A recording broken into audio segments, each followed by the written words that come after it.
El 1 de enero del 2002, la peseta, el franco, el marco, la lira, el escudo y otras monedas europeas dejan de existir. Los principales países europeos disponen de una nueva moneda común a todos ellos, el euro. El valor oficial de un euro en pesetas, fijado en 1998, es de 166,386 pesetas. Además de poder pagar con la misma moneda en toda Europa, el euro vuelve a traer al primer plano colectivo algo que casi teníamos olvidado en nuestro quehacer diario, al menos desde el punto de vista de la economía, los números decimales. Nos llevará tiempo acostumbrarnos a ellos, pero al final lo conseguiremos. Y no será la primera gran batalla de estos números a lo largo de la historia.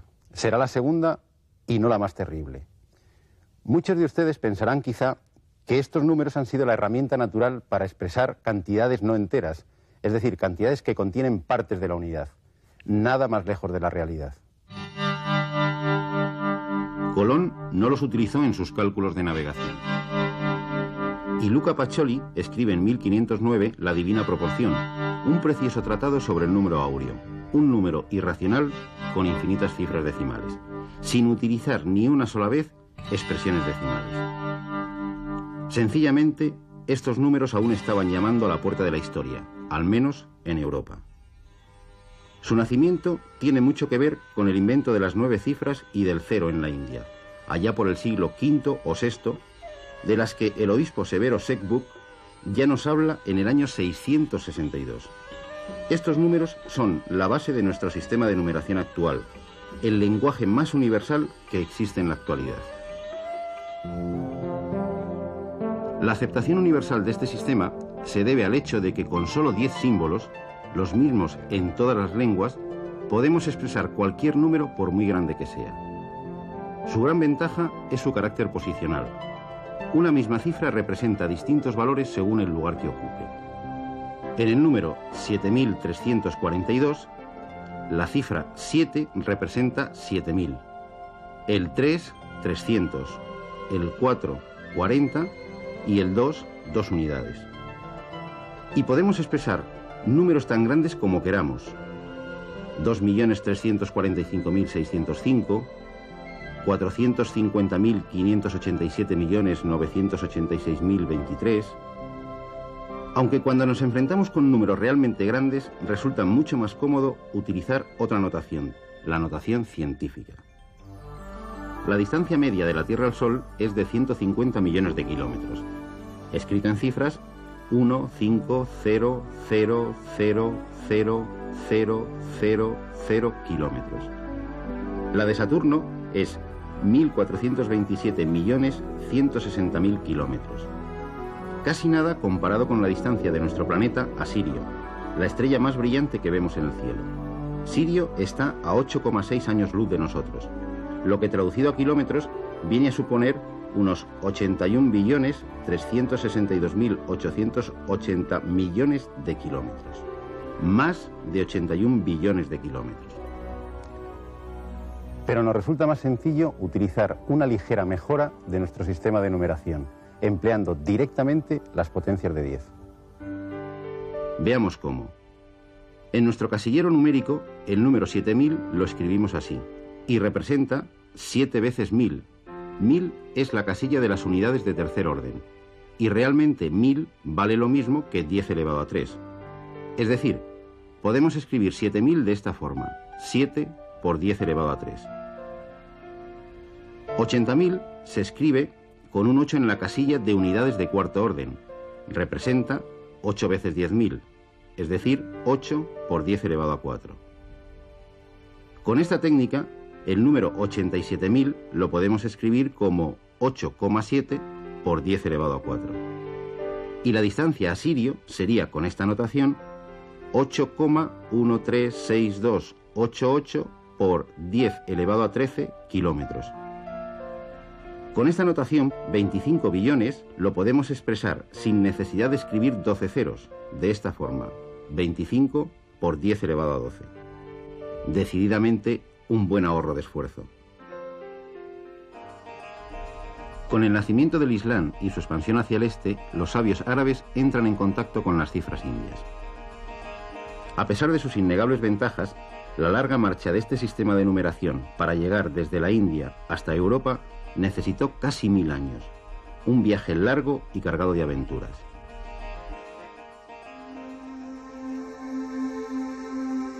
A principios del siglo IX, el matemático árabe más popular, Al-Khwarizmi, publica su famosa aritmética, el primer texto árabe sobre los nuevos números y la forma de operar con ellos. A principios del siglo XI, los números indoarábigos son utilizados por sabios, pero también por comerciantes y mercaderes, desde la India hasta la España musulmana. La grafía de nuestras cifras actuales proviene de las cifras Gobar, palabra que significa polvo, utilizadas solo por los árabes de Occidente, y que hace referencia al polvo fino que los calculadores esparcían para poder trazar las cifras con un punzón y efectuar así sus operaciones.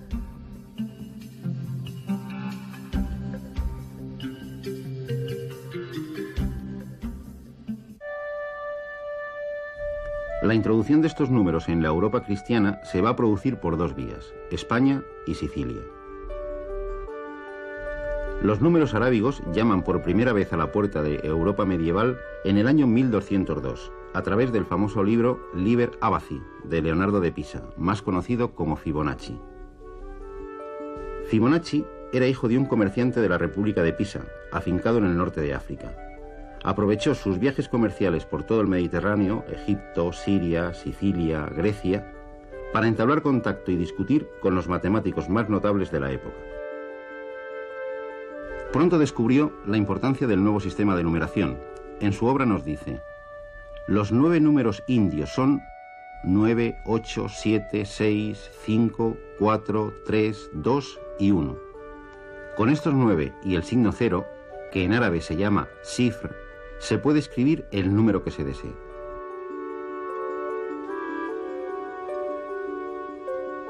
Sin embargo, no consiguieron arrinconar tan fácilmente a los números romanos.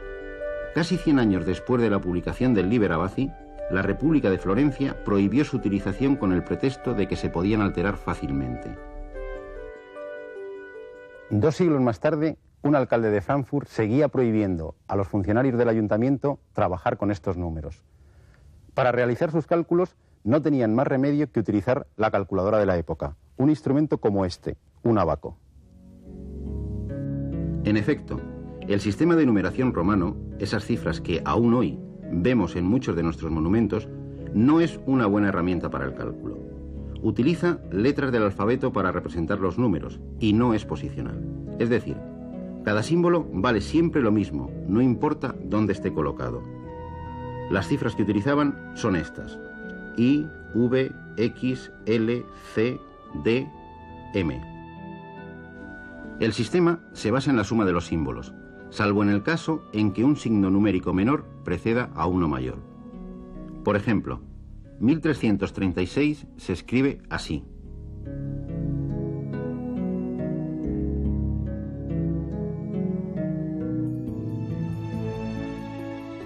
Pero 2894 se escribiría de esta forma.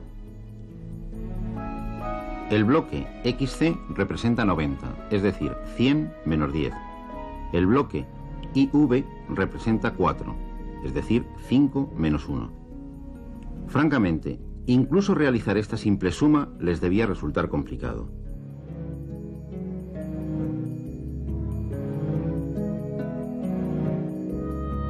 Con este sistema era casi imposible desarrollar algoritmos sencillos para realizar operaciones elementales como la multiplicación. En cambio, los matemáticos indios habían desarrollado ingeniosas técnicas para realizar productos de números grandes sin esfuerzos. El más popular llegó a nosotros con el nombre de celosía. Vamos a multiplicar 674 por 548. Construimos una cuadrícula o celosía y colocamos los dos números en sus lados. Trazamos las diagonales de cada celda y escribimos en cada mitad el resultado de multiplicar los números de la fila y la columna de la celda. Así, 6 por 5, 30, es decir, 3 arriba y 0 abajo. Pasamos a la siguiente celda. 7 por 5, 35. La siguiente, 5 por 4, igual a 20. Completamos así toda la cuadrícula.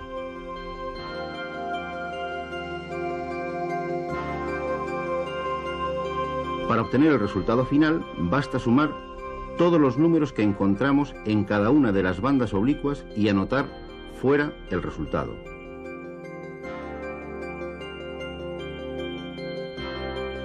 $369.352. Imagínense al pobre vaquista romano penando con las fichas de su ábaco hasta completar la operación. Incluso tendría dificultades para anotar un número tan grande.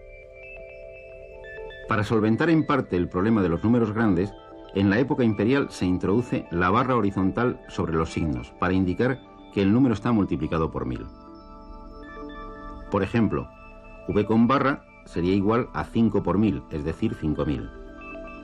X, X y V con barra serían 24 por 1000, es decir, 24.000. Encerrando el número en un rectángulo sin base, representaban el número multiplicado por 100.000.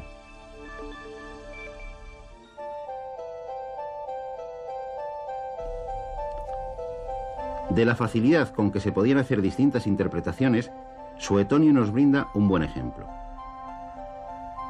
Livia, la madre de Tiberio, dejó en herencia a Galba la cantidad de 50 millones de sestercios. Dado lo breve de los trazos verticales, Tiberio interpretó 500.000 sestercios a pesar de la oposición de Galba, que reclamaba sus 50 millones. Como Tiberio era el emperador, Galba solo cobró 500.000 sestercios.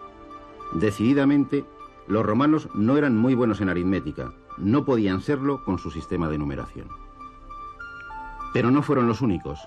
Los griegos también cayeron en la misma trampa, no utilizar unos símbolos específicos distintos de las letras de su alfabeto para designar a los números. Además del retroceso que esto supuso en el desarrollo de la aritmética, la ambivalencia de los signos como letras y como números dio origen a una superstición muy arraigada, la numerología. Aún hoy ejerce su influencia. En muchos hoteles italianos no existe la habitación 17, se pasa de la 16 a la 18. ¿Por qué? 17 en números romanos se escribe X, V, I. Si transponemos las letras, obtenemos vixi, que traducido significa viví, en pasado, es decir, estoy muerto. Huir del número 17 es en el fondo huir de la muerte. Y nada mejor para huir de la muerte que retroceder en el tiempo. Vayamos al cuarto milenio antes de Cristo. Estamos en Mesopotamia, en el país de Sumer. Si algo abunda aquí, es la arcilla. Entre los numerosos restos arqueológicos de estas culturas, nos llaman la atención unas vasijas cerradas y selladas que contienen en su interior guijarros como estos. En apariencia, pueden parecer juguetes de niños, pero de hecho son la primera factura comercial de la historia. En efecto, representan cantidades numéricas y nos informan además de que los sumerios tenían un sistema de numeración bastante sofisticado. Un sistema cuya base no era el número 10, sino 60. El cono pequeño representa la unidad, la bola pequeña 10 unidades, el cono grande 60 unidades. Si estaba perforado, su valor era de 600 unidades. La esfera 60 veces 60, es decir, 3.600, y la esfera perforada 10 esferas, 36.000 unidades. Veamos qué número representan estos guijarros. Un cono perforado, 600. Dos conos normales, 2 por 60, 120. 4 bolas, 4 por 10, 40. 3 conos, 3. En total, 763 sacos de trigo, de cabezas de ganado. El único inconveniente es que para saber el número había que romper el cuenco. Pero ese problema es fácil de resolver en el país de la arcilla. Basta con dibujar las piezas numéricas y el objeto de la transacción en una tablilla de arcilla fresca y cocerla después. Sin duda, el invento de las cifras es anterior al de la escritura. Del más de 500.000 de tablillas encontradas hasta ahora, al menos 500 tienen algún contenido matemático, y algunas nos dejan completamente sorprendidos. En ellas comprobamos que a partir del año 2000 a.C., descubren las ventajas de un sistema posicional que les permite escribir cualquier número con solo dos símbolos, este para el 1 y este otro para el 10. La base que utilizan es 60. Así, 24 se escribiría de esta manera.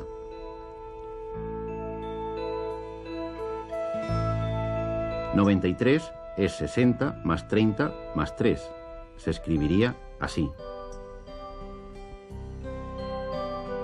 4103 es 3600 más 480 más 20 más 3.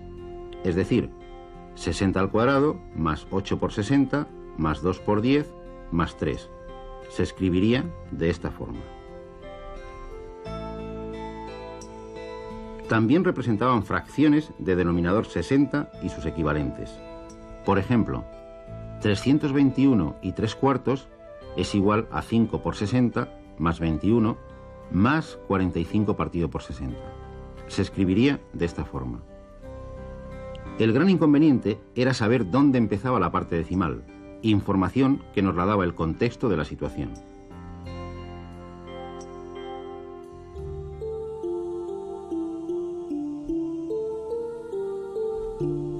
El papiro egipcio es menos resistente al paso del tiempo que las tablillas babilónicas. Sin embargo, alguno ha llegado hasta nosotros.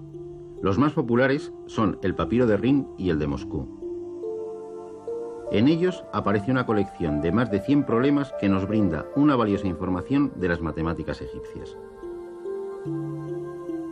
Su sistema de numeración era de base 10, como el nuestro. Los símbolos para representar las potencias de 10 eran estos. El número 235 se representaría así. Los egipcios tenían un ingenioso sistema para multiplicar y dividir números enteros.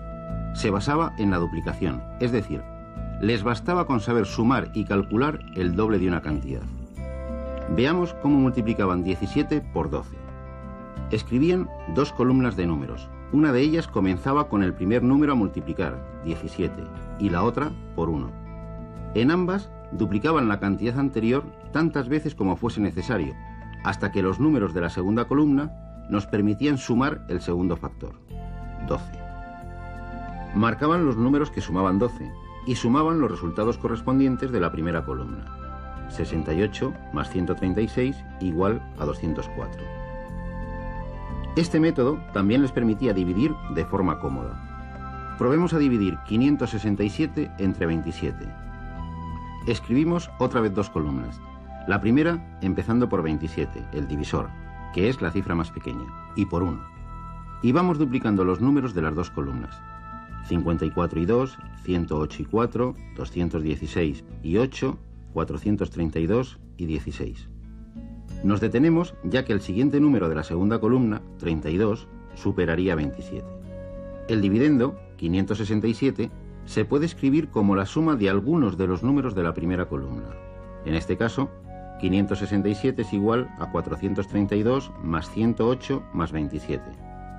Luego el resultado de la división es 16 más 4 más 1 igual a 21.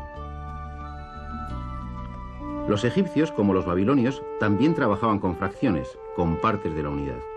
Pero lo curioso es que solo utilizaban fracciones con numerador la unidad. Cualquier parte de la unidad la expresaban como suma de fracciones de este tipo. El papiro de Rin contiene una tabla de conversión de partes de la unidad a estas fracciones.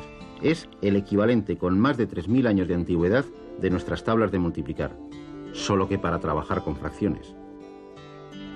Todavía hay que esperar varios milenios hasta que en las postrimerías del siglo X, Abul Hassan al-Uqlidisi, el euclideo, invente el equivalente a la coma decimal. Y 600 años más hasta que esta técnica se introduzca en Europa. La idea ahora nos parece simple. Tomemos el número 245,32. Igual que cada cifra entera representa distintos valores según su posición, 2 representa 2 por 100, es decir, 200 unidades, 4, 4 por 10, 40 unidades, 5, 5 unidades, podemos seguir de igual forma a la derecha de la coma, solo que ahora los lugares no van a representar potencias de 10, sino fracciones decimales. Un décimo, una centésima. Las cifras decimales 32 nos dicen que al número 245 hay que añadirle 3 por un décimo más 2 por una centésima. Es decir, 3 décimos y 2 centésimas partes de la unidad. El calculista egipcio hubiese tenido que utilizar las fracciones 1/4 más 1 partido por 20 más 1 partido por 50 para expresar nuestro simple 0,32. A finales del siglo XVI, el matemático holandés Simon Stevin dio a conocer en Europa occidental el denominado método turco de cálculo, que se utilizaba en Bizancio y que no es otro que nuestros números decimales. Aunque Stevin hubiese escrito 245,32 de esta otra forma, 245,032. Esto es una tabla de logaritmos neperianos. Llevan el nombre de su inventor, John Napier. Desde el siglo XVII hasta el invento de las calculadoras de bolsillo, los logaritmos han sido la principal herramienta de astrónomos y de navegantes. A los primeros les servía para fijar las posiciones de los astros en el cielo, y a los segundos, también mirando a los astros, para fijar la posición de los barcos y para marcar el rumbo correcto. Podemos afirmar sin ninguna duda que los logaritmos, como tantos otros descubrimientos matemáticos de los últimos 3 siglos, no existirían sin el invento simple y a la vez genial de los números decimales. Pero pensándolo bien, ¿es nuestro familiar sistema de numeración indoarábigo el mejor? ¿Nos durará otros tantos siglos? ¿O será barrido por uno nuevo? De hecho, esos mismos ordenadores que vemos en cualquier comercio o que utilizamos en casa no utilizan para calcular el sistema decimal. Tienen un sistema mucho más económico y que solo necesita 2 cifras para funcionar, el sistema binario. El mecanismo de un ordenador se basa en celdillas elementales de información, el bit. Cada celdilla solo admite 2 estados: vacía, estado representado por el 0, o llena, representado por el 1. Pero un mecanismo tan simple nos permitirá poder almacenar cualquier número. Basta con expresarlo en base 2. El número 1, 0, 0, 1, 1, 0, 1, 1 realmente representa 1 por 2 elevado a 7, más 0 por 2 elevado a 6, más 0 por 2 elevado a 5, más 1 por 2 elevado a 4, más 1 por 2 elevado a 3, más 0 por 2 elevado a 2, más 1 por 2 elevado a 1, más 1. Es decir, igual a 155. Un sistema mucho más económico y accesible para las máquinas. Al fin y al cabo, un mecanismo de blanco o negro, de sí o no. Aunque sin duda, nuestras viejas y entrañables 9 cifras más el 0, con todos sus matices de grises, seguirán haciéndonos compañía durante muchos años todavía.